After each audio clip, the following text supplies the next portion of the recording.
a small overview of it? Sure. So my name is Stephanie Presto, and I'm the Executive Director for Housing Initiative Partnership, HIP for short. We're a nonprofit affordable housing developer and HUD certified housing counseling agency, and we've been serving the community for over 35 years now. We work in both Prince George's and Montgomery County, but we also have apartment communities in Anne Arundel County as well. Are there any policies, initiatives, or projects that HIP is working on that you wanted to highlight? Yes, we're actually here today in Fairmont Heights. Fairmont Heights is here in Prince George's County. It's the second oldest African American municipality. And we have partnered with the Redevelopment Authority of Prince George's County and the town of Fairmont Heights to develop 6 new modular net zero homes that we're going to be selling to first-time home buyers earning 80% or less of area median income. So today you're in one of the homes that we have developed. So, what is 80% AMI in this specific community? So here in Prince George's County, it is done by household size. A one-person household is about $90,000. A two-person household is about $114,000, and it increases based on household size. Okay. And I know you mentioned that they were net zero homes. What is net zero? Net zero means that the home produces as much energy as it uses. So it's highly efficient. It has everything very energy efficient. It's tight, air sealing, insulation, very efficient utility systems. But then it also will have solar on the roof that is producing energy. So the idea is that it will produce as much electricity as the home uses. Okay. And I know you mentioned that this was one of the oldest African American communities, specifically in the Prince George's community. Why was this specific community highlighted for this project? Well, it was exciting because the town of Fairmont Heights has a real commitment to improving its community, affordable housing development, as well as a real focus on sustainability. And they had an opportunity with some land here on 60th Place where there was the opportunity and the zoning to be able to do an RFP to develop the site. So HIP responded to the RFP that was put out by both the town and the Redevelopment Authority. We were selected, and we've been in partnership ever since to complete this beautiful project. And with this, we've really been able to partner with the community because it's not only 6 homes, but we've also created a small pocket park that celebrates that history of the community. So we have historic signage, there's a place for people to relax, and a new mural is going in that is being created by a local artist that celebrates that history. So it has a real placemaking component to it as well. That's beautiful. So I know you mentioned you partnered with the community. What did that process look like when it came to partnering with the community for this renovation project? For us, it's the normal process of going through an RFP and applying, but it's also engaging with community. And we do that through community meetings, through council meetings, and also just one-on-one engagement with our neighbors. So it's really important to us that we are good neighbors when we're doing development. Construction is never fun to have when you're a neighbor, and we want to make sure we're respectful of our community and our neighbors. And whatever we're developing, we want to make sure that it is reflective of the goals and desires of the community. So we had a lot of community discussion, both at the city level as well as one-on-one with neighbors and with local community organizations. Beautiful, beautiful. So for each of the 6 homes that you renovated, what is the particular family size for each one of these houses? So we don't dictate the family size, but the homes are 3-bedroom, 2.5 bath. They're about 1,600 square feet. They have great natural light, very efficient. They have fenced-in yards and off-street parking. So we're really excited that whomever the new homeowners are, that they're going to have a beautiful, new, affordable home. One of the things that HIP offers is we're a HUD certified housing counseling agency, and we offer home buyer education courses, and we do that monthly. We also offer a home buyer workshop that is just an orientation. So just to give you a taste of what homeownership is all about, it's a 1-hour orientation online. And then our classes are usually once a month. They're about 8 hours online. And we bring in professionals from the housing purchase process. We have our counselors online as well. It's a very interactive course. It gives a lot of education about the process and what to expect and how to prepare for homeownership.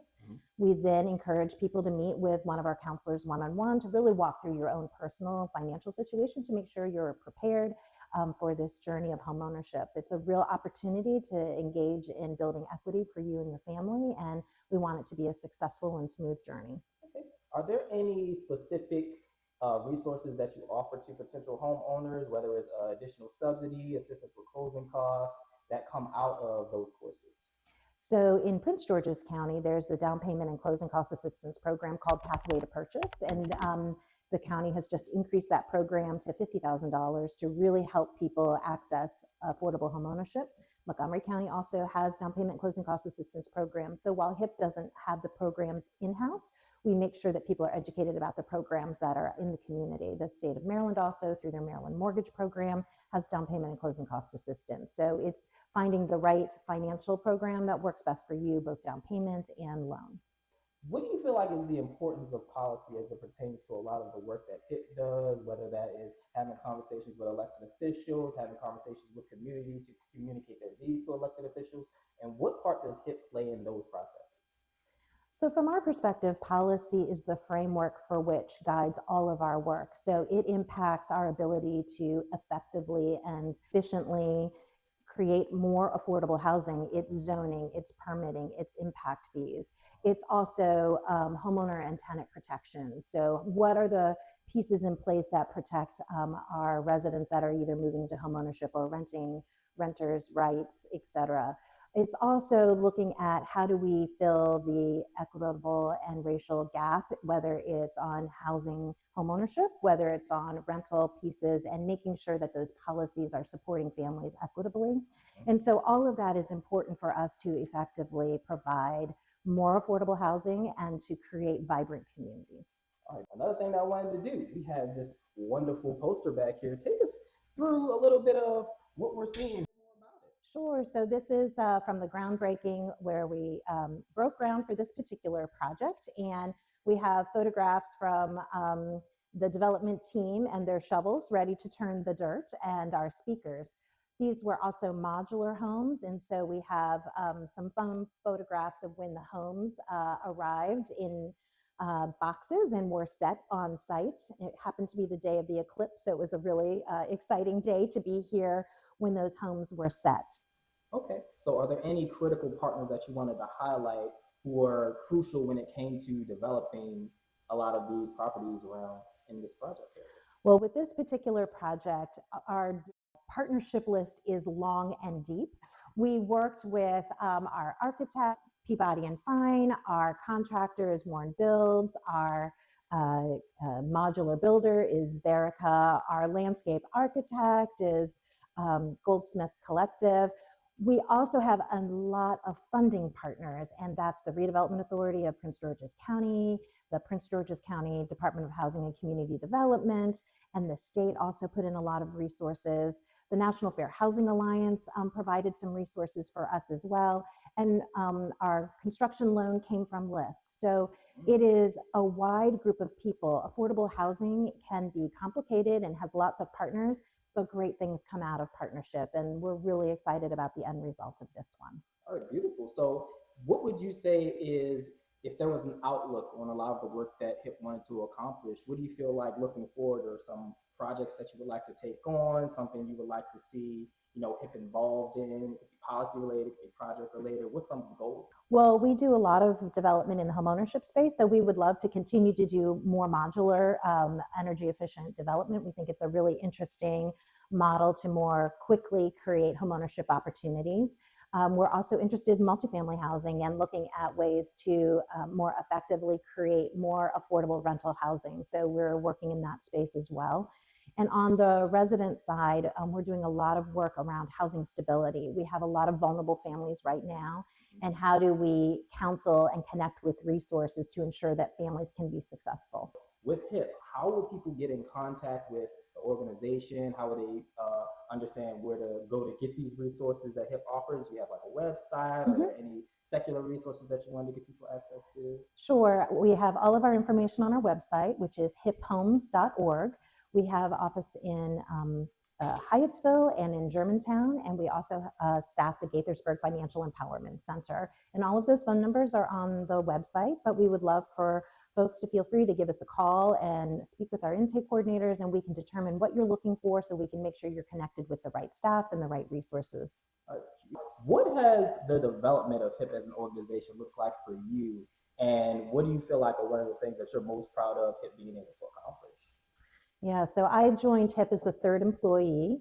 And I've been with the organization for about 28 years now. And so starting out as 3, and now we're at almost 30, to see the tremendous growth of the organization. But what is exciting is how responsive HIP has been to whatever the needs of the community are. Mm-hmm. So HIP started out with some small housing development, and it grew into the housing counseling side because it recognized the importance of counseling for the families in the community. We were highly responsive to the foreclosure crisis in the 2007, 2008, and really building out those supports. We continue to build out our homeownership and our multifamily development. And to me, the great success of the organization is always having an ear to the community and engaging with community and being responsive to the needs. Okay. Mm-hmm. What do you feel like the importance is of an organization such as the Community Development Network of Maryland, who really are one of the pillars for pushing policy and ensuring that organizations such as yourself have the ear of elected official, potential funders, et cetera, et cetera? We have been a long-time participant with the Community Development Network of Maryland, and we find them to be such a valuable coalition because nothing happens in and of our own silos and individual organizations. It helps amplify all of our voices so we are on one page and being able to put forward what is important to make us successful as an entire state. So having the experience and the collaboration among our peer organizations across the state has been really helpful. It has helped us from a budget perspective and really advocating for the needs of our community, our individual residents, but also funds to help us support various housing development projects along the way as well.